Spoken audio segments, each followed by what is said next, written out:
may tanong ako about yung mga fans mo. Parang kwento ka lang ano yung mga simpleng nabigay sa'yo or pinakamahal na nabigay sa'yo.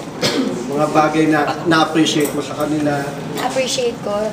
Yung mga bagay na na-appreciate ko sa youngsters. Saka sa mga taong hindi nililabel yung sarili na youngsters pero taga-support ako.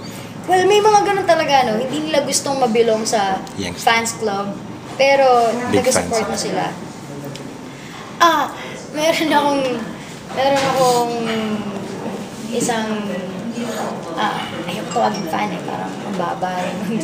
Kaya isa ako taga-supportan lang. Mas maganda sa Tagalog talaga ng Tagalog. May nakakatawa, galing yung gumawa ng mga artwork. So, natutuwa ako, it's so personalized. Every time gumagawa siya ng mga tula, ako yung subject niya, or mga paper na makukulay. Tapos, alam mo parang project ng mga elementary student, tapos pinagkakabit-kabit.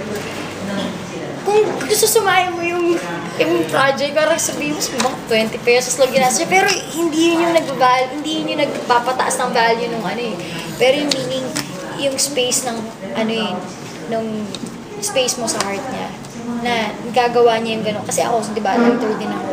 So kapag meron akong isang bagay na nakita like sunset, tapos gusto kong gumawa ng tula about sunset, ang dami ko susulat dun kasi parang wow, na-amaze ako dun And yun, nakaka-relate ako sa kanya, naintindihan ko kung saan siya nanggagaling. Tapos mga simple na gano'n, yung itlog, kukulayan mo na kung ano-anong kulay, talaga mo ng mata. Yung cute naman. Tantawa ako. Well, hindi rin kasi ako siguro mahilig sa material na bagay. Kaya hindi ko rin alam kung ano yung Louis Vuitton, mga ganun. Actually, yung bag ko nga lang 350 pesos lang. So, mas gusto ko yung may sentimental value. Yun.